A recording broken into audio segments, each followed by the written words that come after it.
confiante da cena. Ao ver que Katrina estava morta, esboçou um ligeiro sorriso, olhou para Nicole e disse: "Ninguém sai daqui com vida." Se pensou que poderiam fugir, estava enganada. Terminando a frase, o homem sacou a arma, mas, ao invés de atirar contra Nicole, deu-lhe uma forte coronhada na cabeça. A menina, que já estava em estado de choque, perdeu completamente os sentidos. Desacordada, Nicole foi levada pelos soldados para a enfermaria, com um ferimento enorme no braço e com um grande corte na cabeça, que sangrava muito. No seu quarto, Ralph Schneider chorava muito. Naquela noite, ele não conseguiu dormir e, do seu aposento, ouviu os disparos. Com certeza, a única mulher que despertara os seus sentimentos mais profundos estava morta.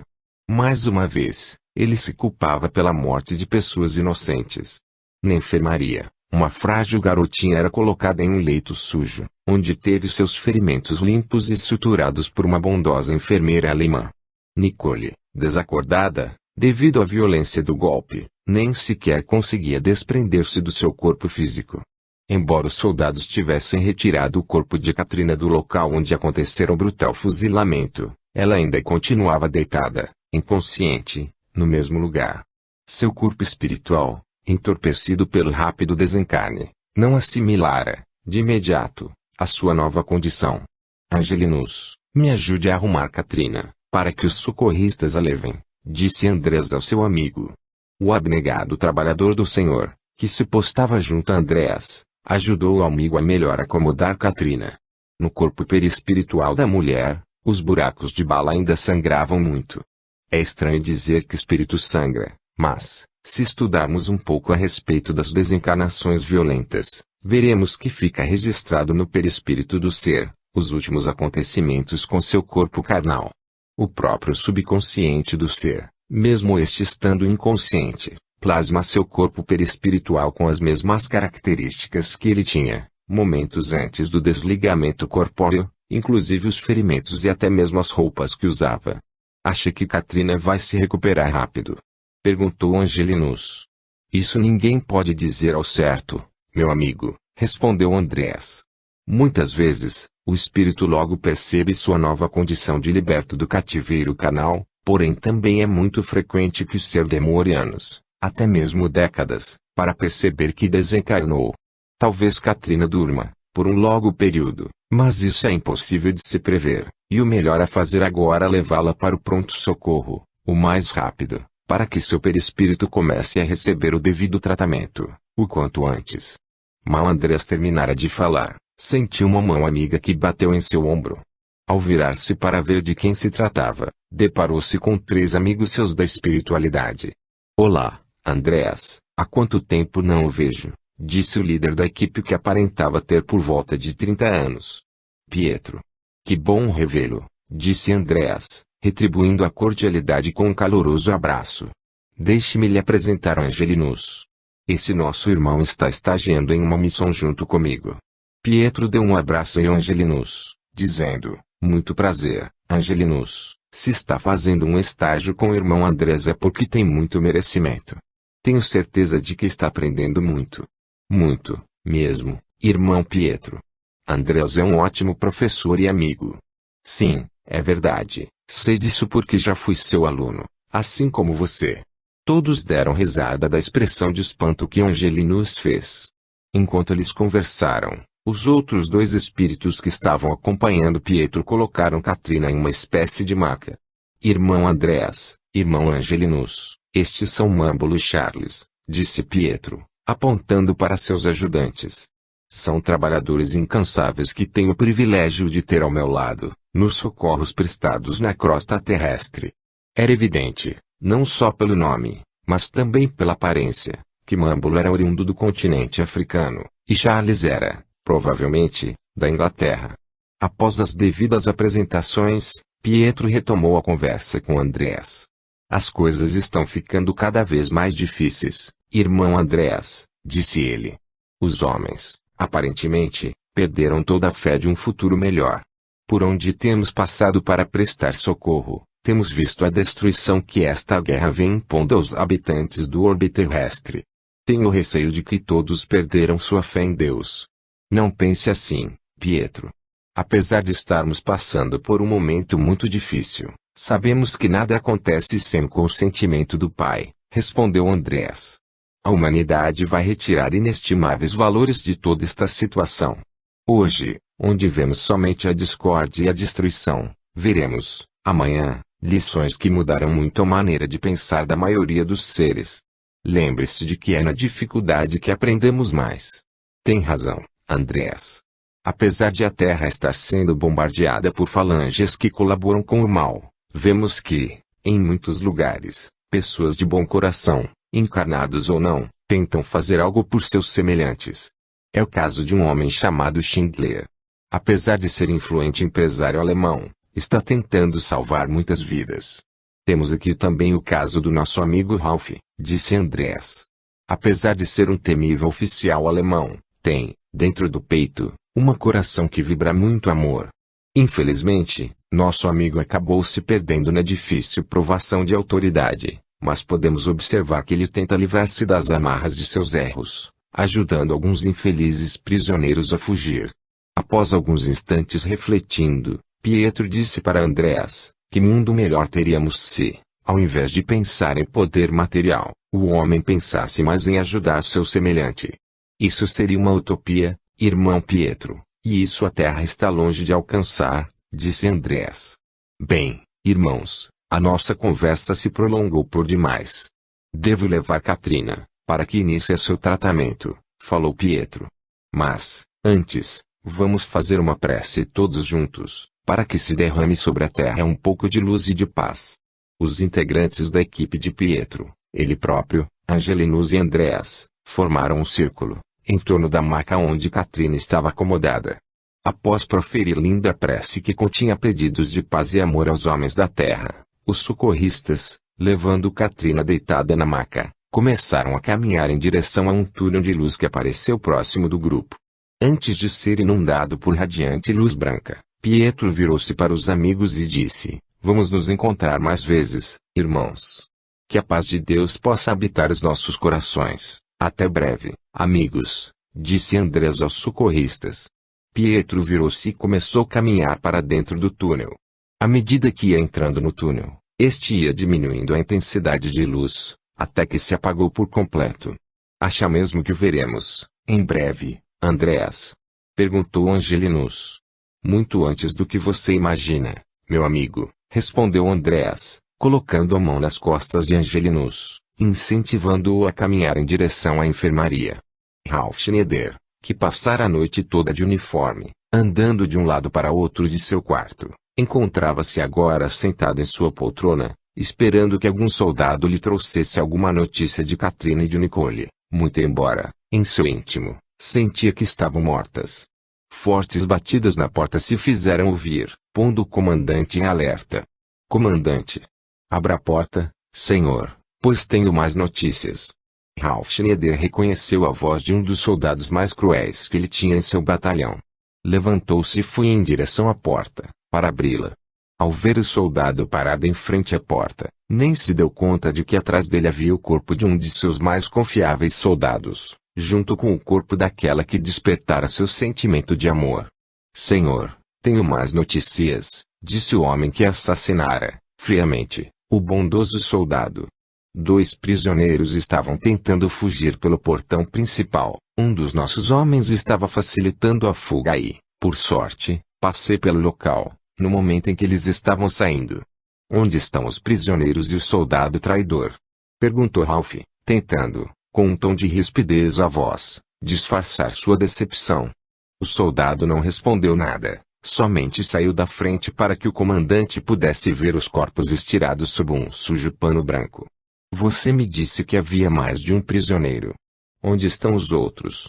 Perguntou, mais uma vez, o comandante tentando descobrir o que havia acontecido com Nicole. Sim, senhor. Havia, junto com a mulher, uma menina. Ela foi encaminhada para a enfermaria. Levei os 2 corpos e joguei na vala, deu a ordem o comandante. Depois avisem da baixa do soldado. Digam que um prisioneiro matou, pois não quero ninguém do Hitler vasculhando o nosso campo. O soldado, que estava parado, escutando as ordens do comandante, virou-se e, com um aceno de cabeça, fez sinal para que os outros soldados cumprissem as ordens. Depois que os outros se afastaram, voltou a dirigir-se ao comandante. Senhor, não é do meu feitio questionar o que meus superiores fazem, mas não pude deixar de notar que, toda vez que um prisioneiro tenta fugir, antes ele passa pelo seu quarto. Espero que isso não tenha ligação com o senhor, com todo respeito, é claro. Ralph não pensou duas vezes. Suas atitudes estavam colocando-o em situação de risco, e aquele soldado poderia levá-lo à morte. Sacou sua arma e deu um tiro entre os olhos do homem, que tombou sem vida. Apressado, colocou a arma que estava no cinturão do soldado em sua mão e olhou em sua volta, para certificar-se de que não havia ninguém olhando.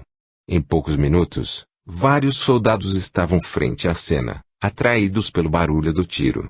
Senhor, o que aconteceu? Perguntou um soldado. Este homem tentou me matar, explicou-se o comandante, arquivando mais uma mentira em seu vasto currículo.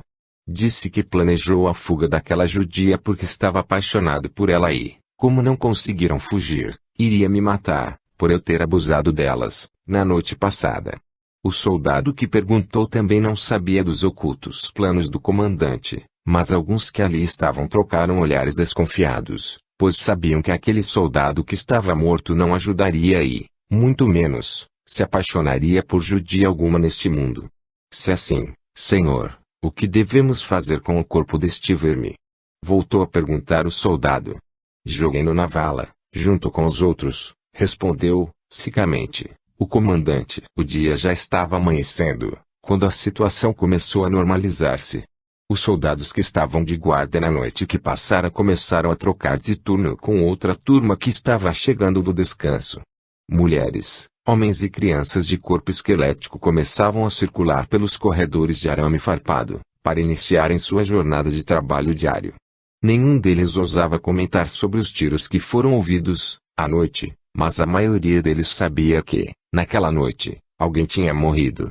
Depois do ocorrido, Ralph trancou-se em seu aposento, para remoer o remorso de ter sido o responsável direto e indireto da morte de 4 pessoas. Até quando? Perguntava-se ele. Até quando?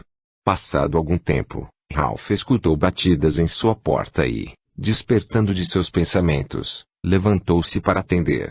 Era uma enfermeira que o chamava. Senhor, esperei que passasse em ronda pela enfermaria hoje, mas, como o senhor não apareceu por lá, tomei a iniciativa de vir aqui para chamá-lo.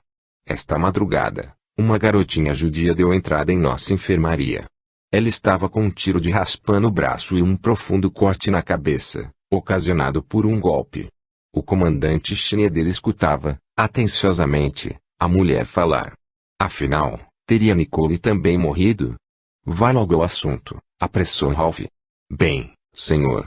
Hoje pela manhã, ela despertou e pediu para ver o senhor, disse a enfermeira, indo diretamente ao assunto.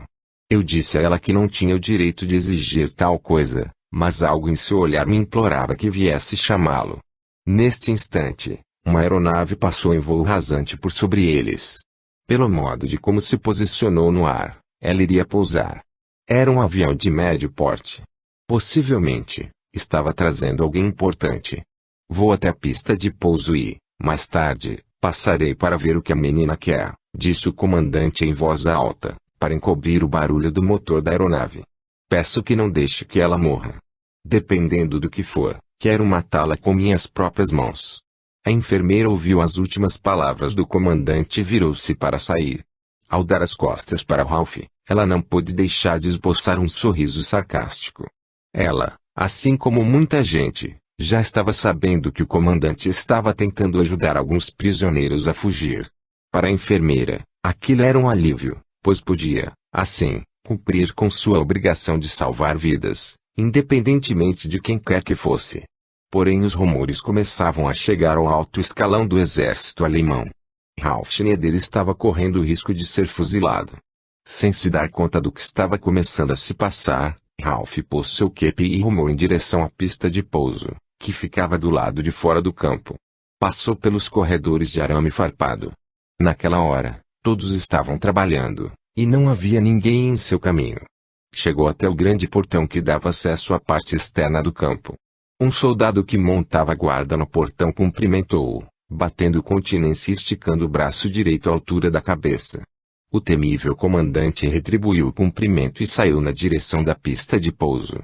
Quando pôs os pés para o lado de fora do portão, deparou-se com uma enorme mancha de sangue no chão, que estava a aproximadamente 20 metros dele. Caminhou devagar até onde estava aquela mancha. Ele sabia a quem pertencia aquele sangue. Katrina havia morrido ali. A única mulher que ele tinha amado de verdade morrera naquele local, tentando proteger a vida da filha. Ao aproximar-se mais daquela mancha, Ralph sentiu algo estranho. Era como se fosse perder a consciência. Lembrou-se, então, de que já sentira algo parecido, havia muito tempo. Uma vez, quando viu sua falecida irmã coberta de vermes. Naquele instante, tudo começou a rodar. Ralph estava parado em frente à enorme mancha de sangue no chão e, em seus ouvidos, chegavam gritos e gargalhadas que pareciam vir do inferno. Tentou focar seus pensamentos, mas não conseguia. A cada piscada de olho que ele dava, figuras sinistras apareciam. Você vai morrer, seu verme. Vamos matá-lo, diziam algumas das entidades ali presentes. Como em seu pesadelo de infância, o comandante visualizou pessoas que carregavam suas próprias cabeças decapitadas. Essas pessoas gritavam por vingança, e eram homens, mulheres e crianças. As aparições se tornavam mais claras e, quanto mais o comandante se assustava, mais ainda elas gritavam. De súbito, Ralph olhou para a direção da grande vala, onde eram jogados os corpos, depois que tinham a cabeça raspada.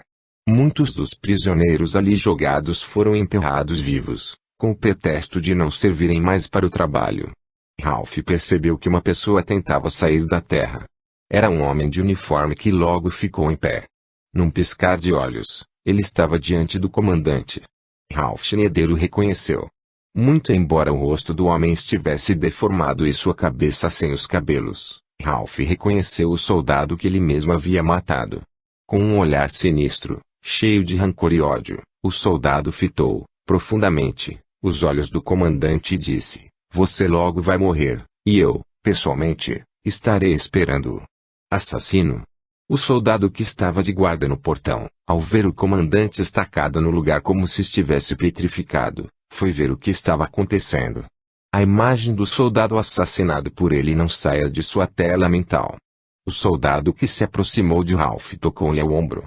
Ralph olhou para ele, com os olhos tão esbugalhados que até pareciam que iriam saltar das órbitas. "Senhor, aconteceu alguma coisa?" perguntou o soldado, recuando assustado da fisionomia do comandante. O silêncio foi a resposta do comandante. Ralph olhava para o soldado como se estivesse vendo mais além. Parecia não ver mais a realidade que se passava à sua volta. "Ei! Soldado! O que está acontecendo?" perguntou uma voz que se aproximava. O soldado, olhando para trás, reconheceu que era um superior que acabara de descer do avião. Fez a devida reverência e disse: "Senhor, eu não sei." O comandante estava a caminho da pista de pouso e de repente parou e ficou assim com os olhos esbugalhados. O soldado superior que tinha o título de capitão do exército alemão aproximou-se de Ralph, carinhosamente, pôs a sua mão no ombro do comandante. "Ralph, tudo bem com você, meu amigo?" disse ele num tom amável.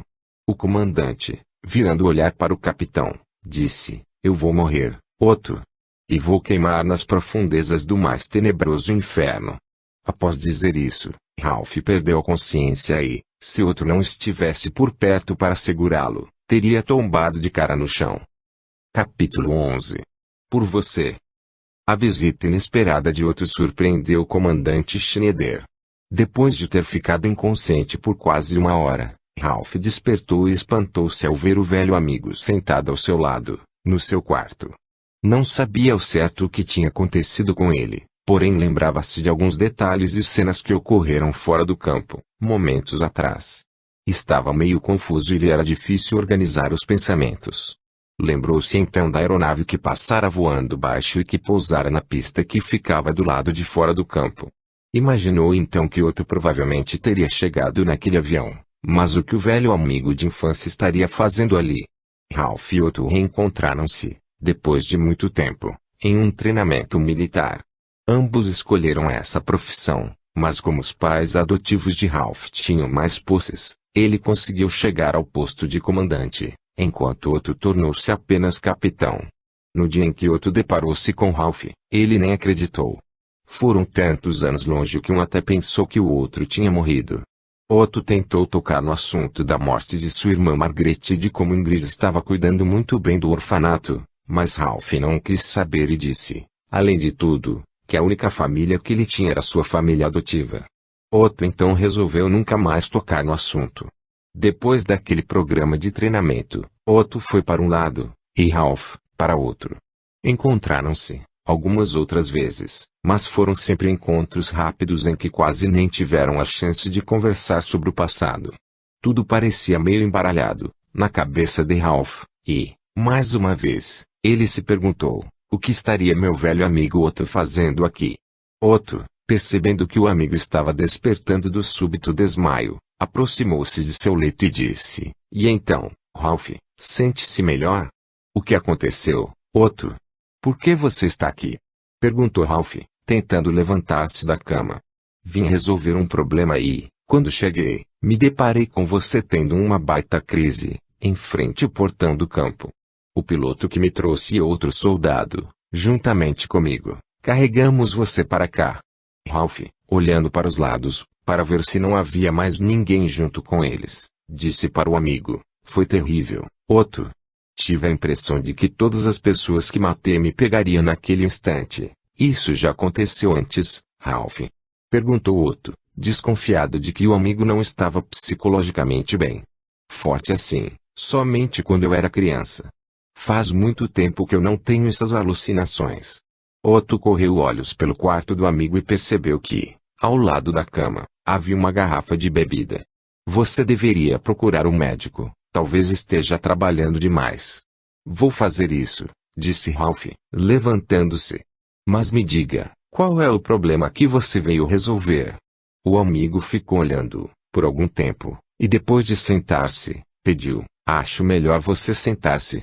O que tenho a dizer não é bom para você.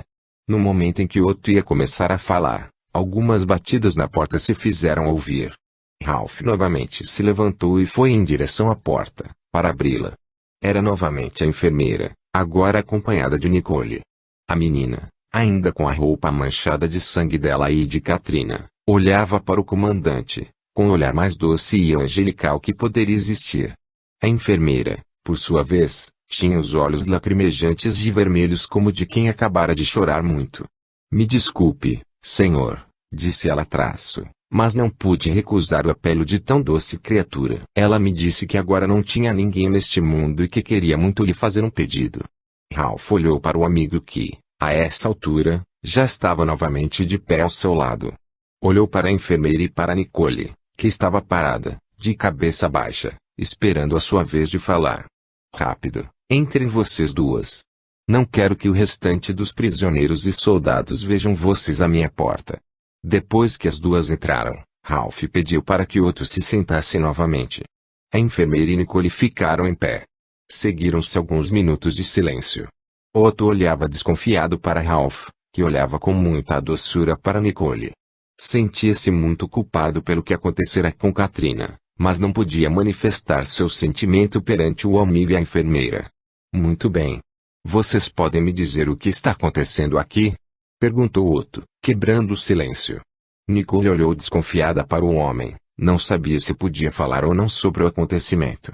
Ralph, vendo a desconfiança da menina, encorajou-a a falar, pois podia confiar em Otto. Quanto à enfermeira, Nicole já lhe deveria ter contado o que acontecera. Depois, ele pediria para que ela guardasse o segredo. Ralph, conhecendo-a muito bem, sabia que ela também era uma boa pessoa que não gostava dos maus tratos que eram aplicados àquela gente. Nicole, percebendo que Ralph a liberara para falar, posicionou-se diante do comandante que estava sentado e disse, eu não quero que você se culpe pelo que aconteceu com minha mãe. Tenho certeza de que suas intenções eram boas. Quero que saiba que eu também não culpo você e que perdoo todo o mal que me foi feito até hoje.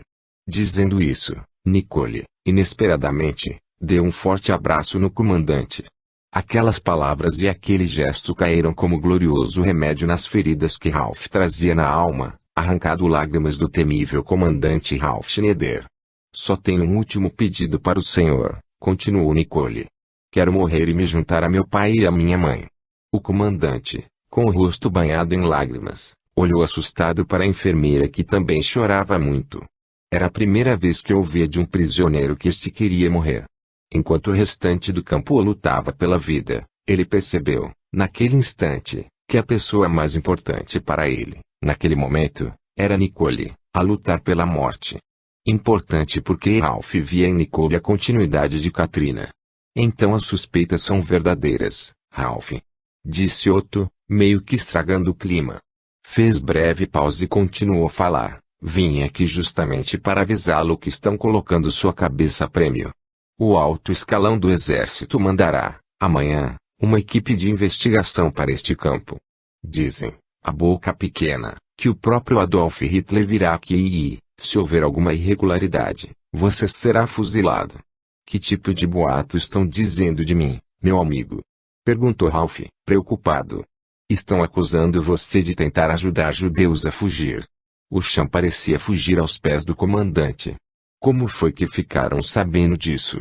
Como se adivinhasse os pensamentos do comandante, a enfermeira disse, com todo o respeito, senhor, todos os soldados estão desconfiados disso, e os que não estão desconfiados, é porque já têm certeza. Muitos homens, que o senhor achava serem de sua confiança, estão traindo-o, para verem a sua queda.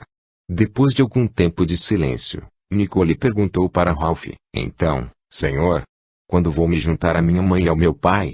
O comandante, abaixando-se e olhando diretamente para os olhos de Nicole, disse, você não vai se juntar a eles, pelo menos, não por minhas mãos.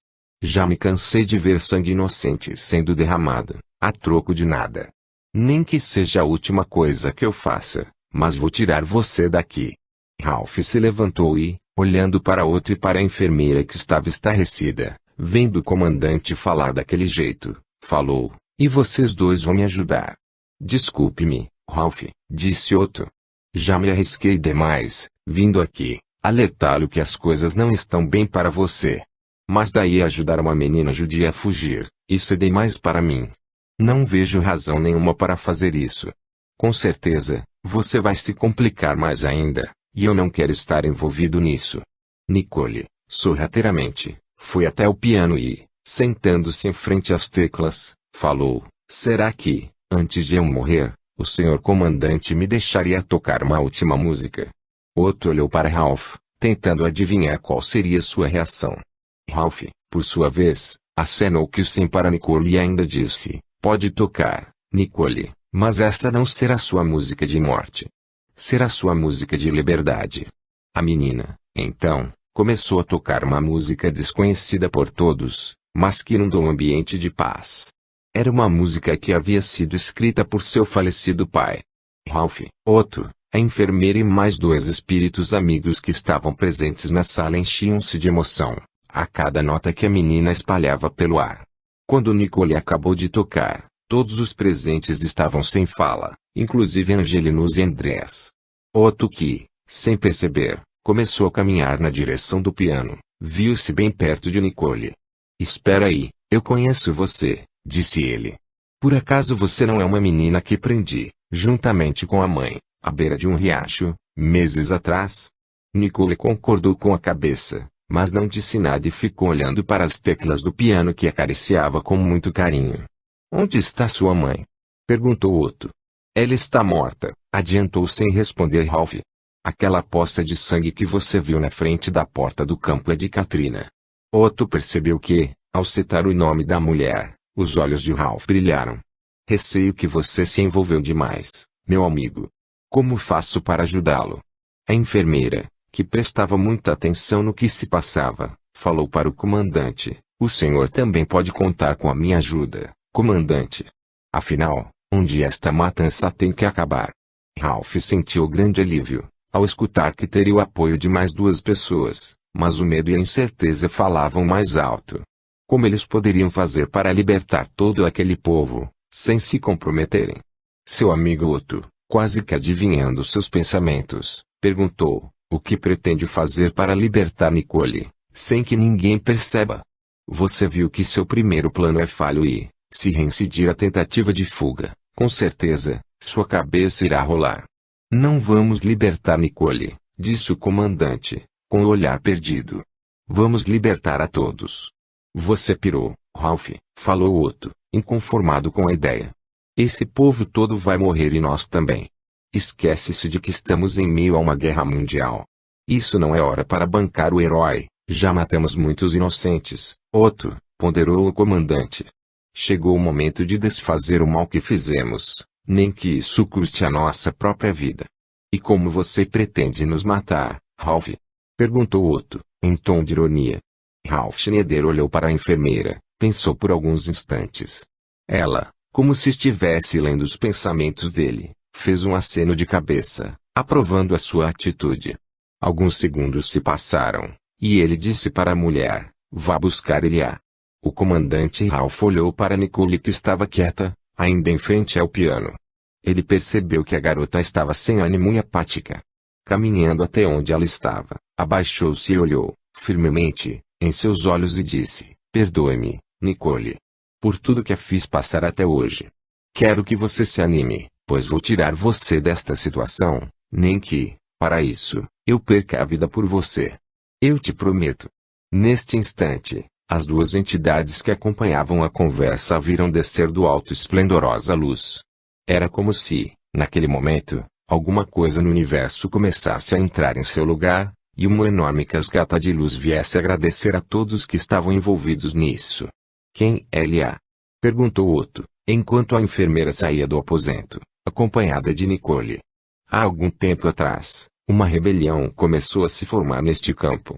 Você sabe, Otto, que só mantemos essas pessoas nossas prisioneiras, por elas terem medo de se unir. Porém, sabemos que os judeus são um dos povos mais unidos da Terra, e essa é uma das razões do Terceiro Reich querer eliminá-los ou, simplesmente, neutralizá-los. Elia conseguiu convencer um grupo de judeus a se rebelar. Isso aconteceu, antes de eu vir para cá.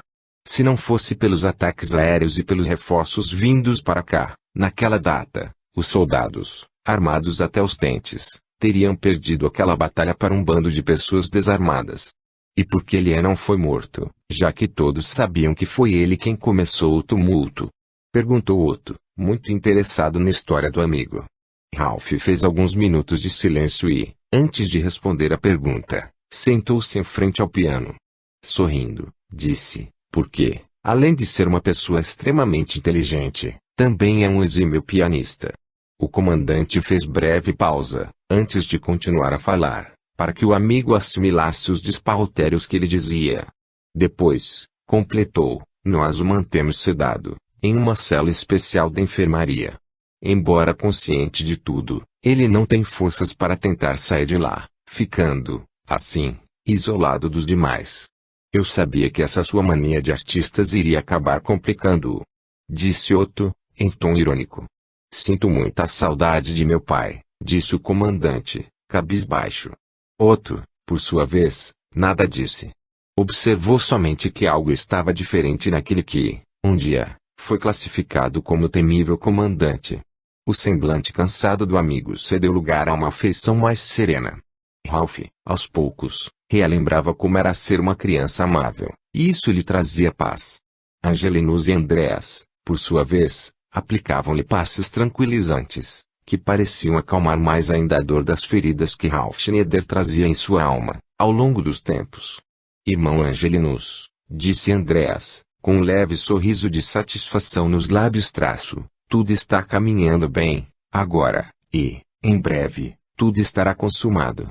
Meia hora aproximadamente se passou, até que a enfermeira novamente bateu à porta do comandante. Desta vez, em sua companhia, estavam a pequena Nicole, um soldado e um homem que aparentava ter uns 50 anos. Abrindo-lhes a porta, Ralph apressou-os a entrar. Elia estava com o olhar perdido, visivelmente dopado. Com os cabelos grisalhos e compridos que se misturavam à sua enorme barba, mais parecia um mendigo que um prisioneiro. Ralph fez sinal para que a enfermeira o sentasse na poltrona e disse: Vejo que mais uma pessoa será envolvida em nossa trama. Pedi ajuda deste soldado, porque sei que ele é de sua confiança, senhor, explicou-se a enfermeira. Tudo bem, Fritz é um velho amigo, disse o comandante, olhando para o soldado e lhe endereçando um sorriso. O comandante voltou-se para Elia e, sob os olhares curiosos daquela improvisada equipe, perguntou, como vai, Elia? Gostaria de libertar a todos neste campo. Vá pro inferno, Sr. Schneider, respondeu um homem, espumando e cuspindo a saliva que lhe escorria pela boca. Não me deixaram fazer isso antes, por que vocês deixariam agora? Voltando-se para a enfermeira, Ralph perguntou, quanto tempo ele ficará assim? A dose da medicação era para lhe ser dada meia hora atrás. Como não foi, o efeito passará em aproximadamente 3 horas. Elia, quero que você me ouça bem, disse o comandante. Vou facilitar a sua fuga de seu povo, mas terá que colaborar comigo. Elia, com seus olhos claros, lançou o olhar para o comandante, enquanto este expunha seu plano. Ralph ia explicando a ele o que tinha em mente, enquanto os demais integrantes do grupo ouviam atentamente. Meia hora se passou até que a enfermeira e o soldado levaram Elia, novamente, para a ala hospitalar. Todos já estavam com o plano em mente, e cada um já sabia, exatamente, o que fazer. Nicole ficara no quarto de Ralph, juntamente com Otto. Ralph pediu para que a menina ficasse tocando piano, isso ajudaria a camuflar a curiosidade dos demais. Como era previsto, alguns soldados perguntaram à enfermeira o que estava acontecendo e o porquê daquela movimentação toda. Seguindo o plano, ela respondeu que o comandante estava com visita e mandou que levasse Elia para que tocasse piano para ele. Como Elia não estava em condições, o comandante ordenou que Nicole ficasse tocando. Meio desconfiados, os homens aceitaram as explicações da enfermeira. Naquele dia, estava marcado para chegar um trem com novos prisioneiros. O soldado Fritz, que estava ajudando no plano, espalhou a notícia, entre os outros soldados, de que iria chegar, no mesmo trem, um general do exército, e que o comandante havia mandado reforçar a segurança. Todos sabiam que Fritz era um dos soldados de confiança do comandante. Assim sendo, logo toda a tropa estava em guarda, para guardar a chegada do tal general. Ralph, sorrateiramente, foi até o salão de armas e, sem que deixasse ninguém vê-lo, destrancou a porta e voltou para seu quarto. Lá chegando, encontrou outro extasiado com as lindas músicas que Nicole tocava. Meio chateado por ser estraga-prazeres, disse ao amigo, chegou a hora, meu amigo. Muito obrigado por ter se arriscado em vir me avisar. Tem certeza de que é isso mesmo que você quer fazer, Ralph? Perguntou Otto. Ainda há tempo de voltar atrás em suas decisões. Se quiser, posso testemunhar a seu favor e, tenho plena convicção do que estou prestes a fazer, meu amigo, disse Ralph, interrompendo Otto. E não voltarei atrás em minha decisão. Se é assim que você quer, Ralph, que seja feito, disse Otto, indo na direção do piano onde estava Nicole. Pode parar agora, Nicole, disse ele. Após uma breve pausa em que aproveitou para visualizar aquela frágil garotinha que mexeu com o sentimento de todos, continuou, para mim foi mais que um prazer escutar você tocar. Foi uma honra conhecer você, Nicole. A garota retribuiu o cumprimento com um singelo sorriso, mas não disse nada. Otto despediu-se de Ralph e saiu pelos fundos do campo para que ninguém o visse. Em poucos instantes, o avião que o trouxera estava decolando e ganhando o céu limpo e azul daquele dia. Ralph, depois que ouviu o barulho da aeronave sumindo, consultou o relógio. Deu algo de comer a Nicole e também comeu um pouco. Imaginou que, àquela altura, Elia já estaria colocando o plano em prática. Porém, se Elia não fizesse como haviam combinado, com certeza, ele e Nicole estariam mortos, antes mesmo de cruzar os portões. Uma hora se passou. Nicole e Ralph não conversavam. Sentiam no ar a tensão que antecedia a hora marcada. Ouviu-se então o apito do trem. Era o sinal para que tudo começasse. Antes de qualquer coisa, o comandante verificou se sua arma estava carregada. Sim está, pensou ele. Então é hora de deixá-la para trás. Assim sendo, o comandante Ralph Schneider retirou o cinturão que carregava e, juntamente com sua arma, depositou-o sobre a mesa. Segurando forte a mão de Nicole, esperou que tudo começasse. O trem parou. Um disparo de arma de fogo se fez ouvir. De repente, outro e mais outro. Vários tiros seguidos de gritos começaram a cortar os ares daquela tarde que parecia ser pacata. Eliá, satisfeito, estava colocando em prática um plano que, havia muito tempo, arquitetara, minuciosamente. Armados até os dentes, judeus, negros e tantos outros se rebelavam contra os soldados alemães que, por serem minoria, em vão tentavam se defender. Tiros, gritos e, em breves instantes, o cheiro de sangue inundou o campo de concentração. Ralph, segurando a mão de Nicole, saiu porta fora, correndo na direção de uma passagem secreta que dava na pista de pouso. Em meio a ricochetes de projéteis, correram o máximo que podiam. Nicole, ainda sentindo os acontecimentos da fatídica noite anterior, precisou, em certos momentos, ser amparada nos braços de Ralph. Com muito esforço, conseguiram transpor o pequeno portão, coberto por um tipo de vegetação que o camuflava. Os soldados não entendiam o que estava acontecendo e, ao desviarem olhar para ver seu comandante correndo com uma pequena judia, fatalmente eram atingidos por um tiro que partia do improvisado exército de Eliá. O maquinista que estava operando o trem teve ainda o tempo de pedir ajuda e de dizer o que estava acontecendo pelo rádio amador da locomotiva, antes de ser morto. Em pouco tempo, uma esquadra de aviões alemães se fez presente no céu daquele lugar. Atiravam bombas contra o tumulto que acontecia naquele campo e, sem escolherem vítimas, matavam tanto os soldados alemães quanto prisioneiros rebelados. Eliá, completamente dementado, não pensava mais em fugir. Seu ódio era tanto que ele, simplesmente, queria matar o maior número de alemães possível. Corria, de um lado para o outro, como louco, e, de vez em quando, pegava um ou outro soldado atingido, mas ainda com vida ele rasgava a barriga, espalhando tripas e órgãos que arrancava com a mão e jogava para todos os lados. Espíritos trevosos, de todos os lados, vieram, atraídos pela carnificina e pela violência, agravando ainda mais aquela cena de macabro horror. Riam, dançavam, rolavam, em meio às poças de sangue, e pediam mais. Os encanados, como que escutando aqueles pedidos, entregavam-se à matança mútua e descontrolada. Uma das aeronaves, em voo rasante, lançou uma bomba que atingiu em cheio a enfermaria do campo. A enfermeira que ajudara Ralph em seu plano estava trancada, escondida em uma despensa de remédios e, num piscar de olhos, os pedaços de seu corpo voaram, misturados a tijolos e concreto. Não eram muitos os que tentavam fugir, a maioria, movida por ódio e vingança, atendia ao apelo das trevas e queria somente matar seus algozes. Somente um pequeno grupo de prisioneiros desvencilhou-se da matança e conseguiu ganhar campo aberto, rumo à liberdade.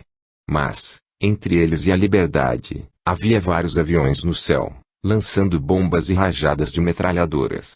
Enquanto Ralph e Nicole corriam como nunca, ele foi retirando a parte de cima do uniforme, para que os prisioneiros não o reconhecessem e tentassem matá-lo também.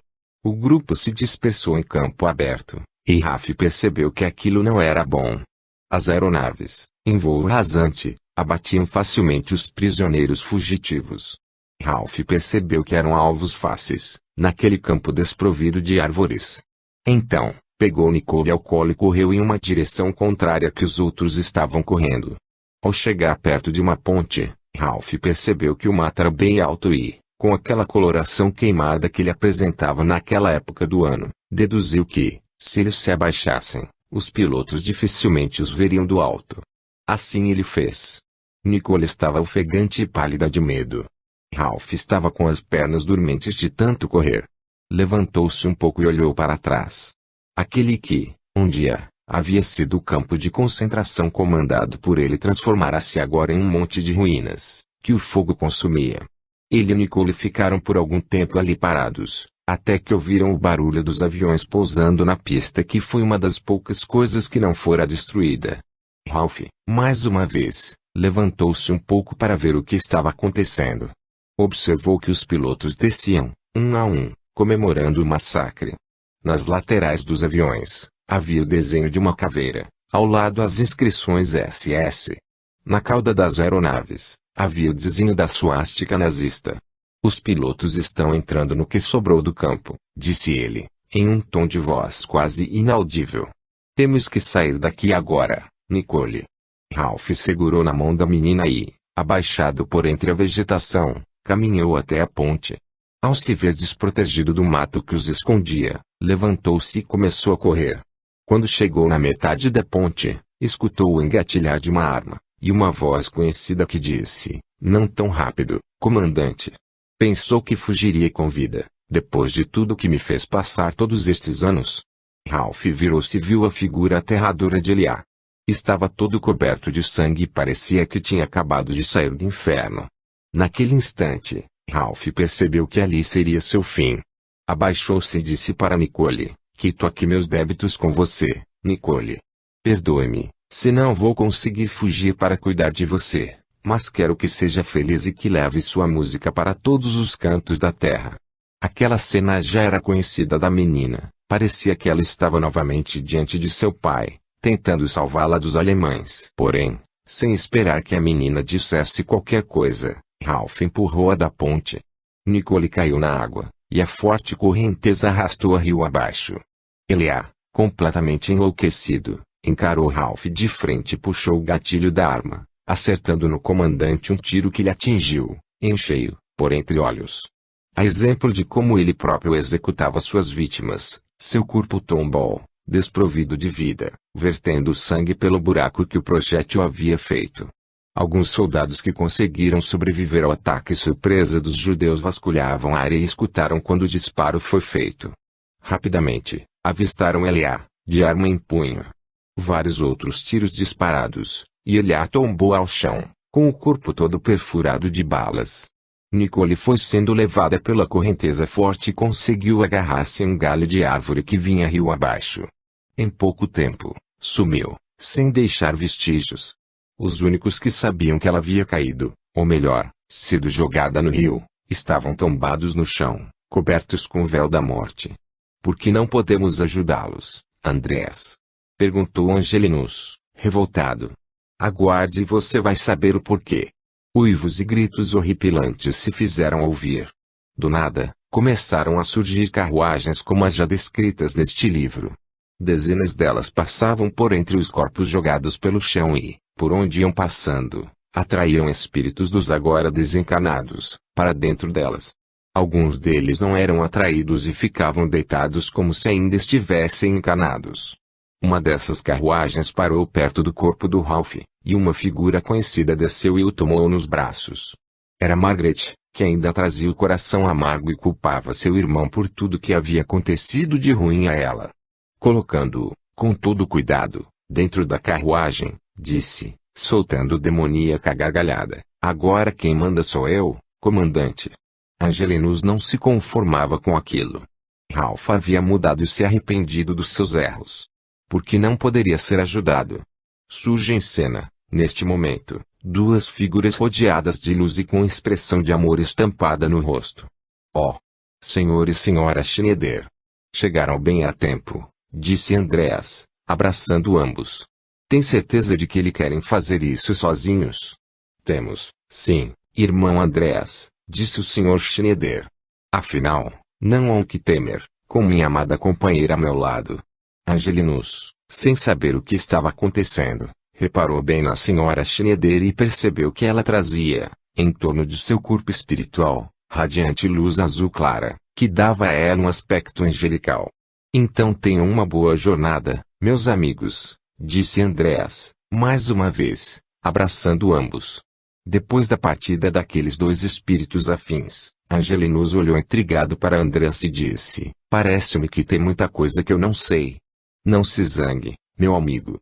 Lembre-se de que tudo tem seu momento certo para acontecer. Não estou zangado, irmão Andreas, só estou curioso, disse Angelinus, em ensaiado sorriso. Quando foi que conversou com os pais biológicos de Ralph? Não me lembro de ter saído muito tempo de seu lado. Para ser sincero, não conversei com nenhum deles, respondeu Andreas, preparando-se para dar mais uma lição ao seu companheiro. Você terá muito tempo para aprender muita coisa sobre o plano espiritual, Angelinus, mas verá, antes do que imagina, que espíritos que vibram na mesma sintonia muitas vezes conseguem ler os pensamentos uns dos outros e até sentirem as mesmas emoções que outros sentem. Angelinus surpreendeu-se, ao perceber que seu tutor havia dito as últimas palavras, sem movimentar os lábios, e que sua voz parecia que estava ecoando dentro da sua cabeça. Querendo descontrair e fazendo um grande esforço, disse, também em pensamento, a Andreas, tudo bem, já entendi. Andreas deu um grande sorriso para dizer que recebera a mensagem e, dando um tapinha amigável no ombro de Angelinus, disse, vamos embora. Precisamos voltar para a colônia e enviar o relatório de tudo o que aconteceu. Precisamos também nos refazer um pouco, para eliminar qualquer resquício de fluidos negativos. Ainda temos que presenciar um grande encontro, muito em breve. Antes de irmos, gostaria de fazer somente mais uma pergunta, disse Angelinus. Por que muitos dos irmãos desencarnados hoje entraram no plano espiritual como suicidas? Andreas percebeu a seriedade que tinha a pergunta do amigo e, antes que voltassem para a colônia, respondeu, suicida, irmão Angelinus, não é só aquele que interrompe sua existência carnal, com suas próprias mãos, é também considerado suicida todo aquele que se atira nos braços da morte, intencionalmente. Um soldado que vai para o campo de batalha, por livre e espontânea vontade, sabendo que poderá morrer, também é considerado um suicida. Foi o que aconteceu com Ralph? Perguntou Angelinus, percebendo o porquê de os pais de Ralph estarem indo em sua ajuda. Infelizmente, sim, meu irmão. Ralph quis seguir a carreira militar, em busca de um término para seus sofrimentos. Por diversas vezes, tentou se jogar nos braços da morte, para aplacar sua dor. Até que um dia conseguiu. O que vai acontecer aos espíritos que ficaram largados no campo deste terrível massacre? Olhe para trás, pediu Andreas. Ao contrário da terrível cena presenciada havia pouco por Angelinus, ele viu alguns socorristas chegando e amparando os desencarnados que, por merecimento e pela misericórdia de Deus, não foram levados pelos caravaneiros das trevas. Vamos, irmão Andreas, disse Angelinus, sorrindo, apesar de derramar copiosas lágrimas. Agora tudo está no seu devido lugar. Capítulo 12. Esclarecimentos. Em uma pequena cidade alemã, castigada pelos confrontos da Segunda Grande Guerra, a manhã transcorria normalmente. O rio caudaloso, de forte corredeira, fazia seu peculiar barulho de água em forte movimento.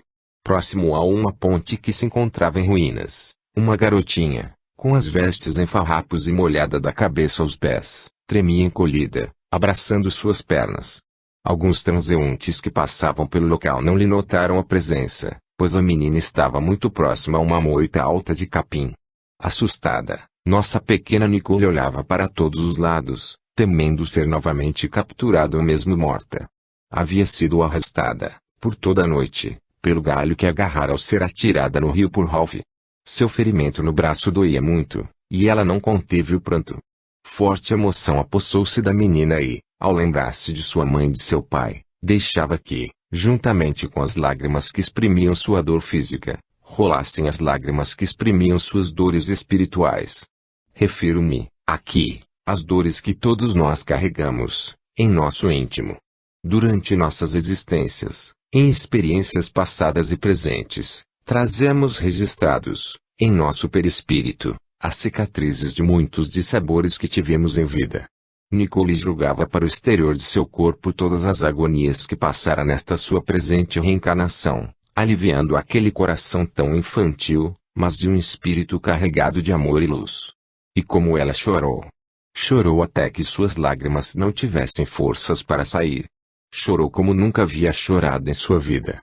E, quando não tinha mais forças, sentiu uma reconfortante brisa que lhe trazia um pouco de paz ao coração. Ouviu o vento suave balançar as folhas de capim à sua volta e, soluçando, ainda se lembrou de Deus. Ouviu o barulho das águas e pensou na grandiosidade da criação. Sim, Nicole era um espírito que conhecia muito bem os desígnios de Deus, embora habitasse aquele corpo de criança. Andreas, nesse exato momento, aplicava-lhe passes reconfortantes, mas não conseguia conter as lágrimas que seus olhos teimavam em deixar cair. Ele ouvia, nitidamente, os pensamentos de Nicole e, quanto mais ele os penetrava, mais emocionado ficava. Como podia, pensava ele, tão doce criatura escolher passar por tudo isso e ainda agradecer a Deus pela sua criação. Mas ele sabia e também já havia dito antes, Nicole era uma menina muito especial. Quanto a mim, sentei-me às margens do rio e fiquei observando-os. Era de se admirar o quanto Andreas gostava de Nicole. Via-se, nitidamente, em seus olhos, a grande admiração que aquele incansável trabalhador do bem tinha por aquele espírito que habitava o corpo daquela inocente criança. Por diversas vezes, mas que não foram relatadas nas páginas anteriores deste humilde trabalho, tentei perguntar a Andreas qual era a sua ligação com Nicole. Entretanto, meu bom amigo e companheiro sempre se desviava do assunto, dizendo que tudo tem o momento certo para ser esclarecido. Sentia, dentro de meu próprio ser, que Andreas me revelaria tudo, naquela linda manhã. Nicole continuava encolhida, mas sentindo a reconfortante presença do nosso irmão Andreas. Apesar disso, estava perdida e com medo.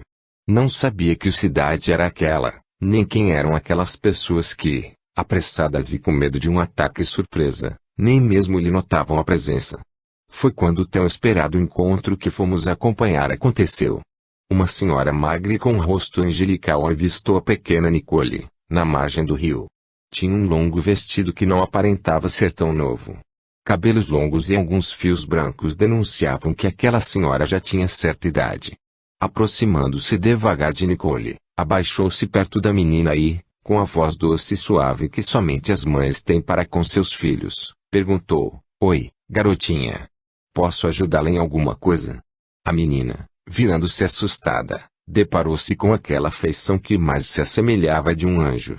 Irradiada pela luz do sol, aquela mulher parecia ser um ser de extrema luz e bondade. Nicole não pensou duas vezes.